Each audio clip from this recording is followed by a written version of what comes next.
So this is chapter 9, part 6. So we're talking about action potentials. And action potentials happen in phases, and we're going to talk about those phases. So keep in mind, what we're getting to is a muscle contraction. But in order for a muscle contraction to occur, we have to have some sort of a stimulus. And the stimulus travels through these action potentials, which are basically changes in charge along the cell membrane. So this happens like a domino effect. So when we're talking about, and right now we're talking about how the action potential travels is solely related to the difference in charge from one side of the membrane to the other, and how that charge can change based on the ions going from one side to the other. And how do they go from one side to the other but through ion channels? And they're all over the cell membranes. So we're going to get to muscle contraction, but first we have to talk about what happens a little bit before that, and that would be action potentials. So as I said, action potentials happen in phases, and you're going to be looking at a lot of visuals here. And I will go through and explain these, and I'll probably circle back and talk about them again because it's always best to hear them more than once. So we talked about resting membrane potential, and that is referred to as the cell membrane being polarized and ready to go. But then at some point, the cell membrane will become depolarized. And basically what happens during the depolarizing phase of a cell membrane is the inside of the plasma membrane becomes less negative.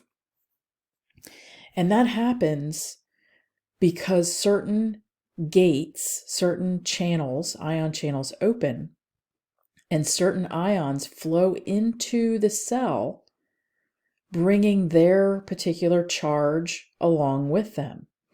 So if there's a bunch of positive ions on the outside and gates open, and those positive ions flow inside to the cell, then it is going to make the inside of the plasma membrane less negative because they brought so many positive ions in, or because so many positive ions came in. Now, in order for the cell membrane to become depolarized, we must meet what we refer to as threshold. Notice how it's red and bolded and underlined. We cannot depolarize the cell membrane or bring a whole bunch of positives inside unless we meet threshold. And we're going to talk about this. It's easier to talk about this when I have other visuals up, but I'm kind of just giving you some foundation here. So we have stages or phases where the cell is polarized and ready to go. We have phases that the cell membrane becomes depolarized, and that only happens if we meet threshold, which is just enough change in charge to cause a whole bunch of ion channels to open. And then depolarization is basically the return to the resting membrane potential. So during repolarization, the membrane potential will actually drop a little bit lower than its original polarized or resting membrane potential. It will rebound though. It will go back up to that -70, -80, because the sodium and potassium pumps are helping to restore that.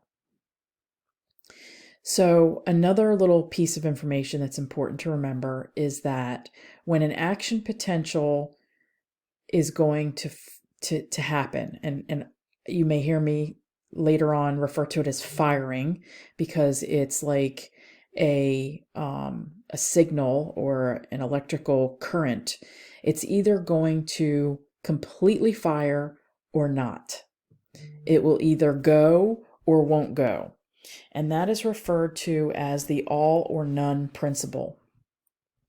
So an action potential will not happen unless we meet threshold. Once we meet threshold, it will completely fire. It will completely depolarize. And that again is referred to as the all or none principle. So the book, I think, mentions like a camera flash system. And I like to think of it as if you walk into a room and you flip the light switch, it's either going to turn on or it's not. If it's not going to turn on, then you don't have good connection. If it does turn on, it's not dimmer than normal or less bright as normal. It's either going to be on or it's not. And that is the same idea for an action potential. It will either fire or not. When we use the word propagate means it's going to travel along from one location to another or spread from one location to another. So when we say that the action potential propagates along the cell membrane, then it's traveling along the cell membrane. And to clarify, because it says an action potential does not move along the cell membrane, that is absolutely correct. Keep in mind that it is a domino effect. So as the difference in charge travels, every difference in charge is going to cause the next part of the cell membrane to also change in charge. So in each, as it says here, in each successive location. So it's going to, it's easier to demonstrate when I can show you a picture. So when I get there, I'll explain this.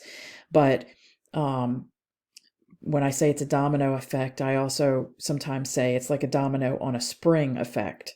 So as each domino is knocked over, it pops right back up. So as each section of the cell membrane is depolarized, it is repolarized right away. But then that depolarization causes the next little bit of the cell membrane to be depolarized. And then the previous section is repolarized, and so on. So it's depolarized and repolarized. And the next section is depolarized and repolarized, and so on. So, okay. Let's see. So voltage gated ion channels and the action potential. So resting membrane potential, on little review here. The sodium channels are pink and some, but not all, potassium channels are closed. So during resting membrane potential, when the cell membrane is in its ready position, basically everything except for the leak channels and the sodium potassium pump, everything else is closed. And you can see here that there's some leak channels, right? This is a leak channel. And there's other leak channels for sodium as well. But then there's other channels that have little gates, right? So there's some potassium channels that have gates and some sodium channels that have gates. So these are closed. So at resting membrane potential, these voltage gated channels are closed. We're not really worried about these leak channels right now because things are flowing both ways, and plus that sodium potassium pump is doing its thing. Remember, like the tortoise and the hare, where it's moving the sodium and moving the potassium to maintain resting membrane potential. So as a result of all of this, of this, the outside is positive and the inside is negative. Okay. So during depolarization, something will happen to make us reach threshold, and I'll explain more about threshold later. And basically, well, I'll explain it now. So what that is it stimuli come in that change the charge just enough to meet threshold. And that's usually around, well, it is, I'm going to say it's very strictly negative 55 millivolts. So if we meet threshold at negative 55 millivolts, then depolarization will happen. And then suddenly, when that happens, sodium gates are going to open. And keep in mind that an action potential only travels in one direction. So as this sodium gate opens, of course, there's a lot of sodium out here and only a little bit of sodium in here. So that means sodium is going to move down its concentration gradient from high to low. And that change is going to cause the next gate to open, and the next gate to open, and the next gate to open. And at the same time, no sooner does this open, it closes. And then this one opens, and then closes, and then the next one opens and closes, and so on. So sodium diffuses down its concentration gradient through the open sodium ion channels, making the inside of the membrane positively charged. So now we flipped. I'm going to go back to the first picture. Positive outside, negative inside. Now we're back to this one. Negative outside, positive inside. Why is it positive inside? All these sodiums that moved into the cell when these gates opened carried a positive charge with them.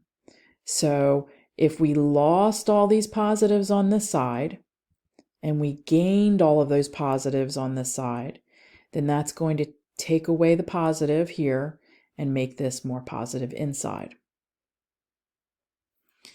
I'm going to talk about this again because I know this can be confusing. So during repolarization, the sodium channels close. So that if they're closed, these gated channels, if they're closed, then there's not going to be this rush of sodium into the cell. So the one little kind of blip that I don't think this book talks about is that I talk about how potassium channels are slow to open and they're slow to close. So really, sodium channels and potassium channels that have the gates are triggered to open at the same time. But these guys, I kind of refer to him as kind of the cousin that maybe, I don't know, smokes a lot of pot and he's kind of slow, works on his own time span, never is in a hurry for anything. That's how the potassium channels are. And so even though they're both triggered to open at the same time, sodium is like the hyper, super efficient friend that can get everything done in no time. So sodium opens, lets all the sodium in and closes, and now potassium starts to open. So as they open, potassium is going to move out of the cell because remember, there's a ton more potassium inside the cell than outside. So when these potassium channels open, we're going to get a rush of potassium out of the cell, taking all of their positive charges out with them, making the outside of the cell now positive and the inside of the cell is left negative. So when I said that the potassium channels are slow to open, they're also slow to close. Well, and I think I already mentioned this, that during repolarization, those potassium channels stay open a little bit longer than anticipated. So we lose a little bit more positive than we wanted to. Some books refer to it as hyperpolarization. This one doesn't mention that really at all. And so when that happens, how do we get from hyperpolarization or over depolarized or over repolarized to repolarized? Or I'm sorry, how do we get to over depolarized to resting membrane potential? Well, we do that through the leak channels that are kind of hanging out open, as well as the sodium potassium pump that helps us to get back to resting membrane potential, which is the goal here. So I only have a couple seconds here. So this is just showing kind of how it moves along, even though it's not technically moving along. It's depolarizing and then repolarizing and so on. So we'll pick up on part 7 next.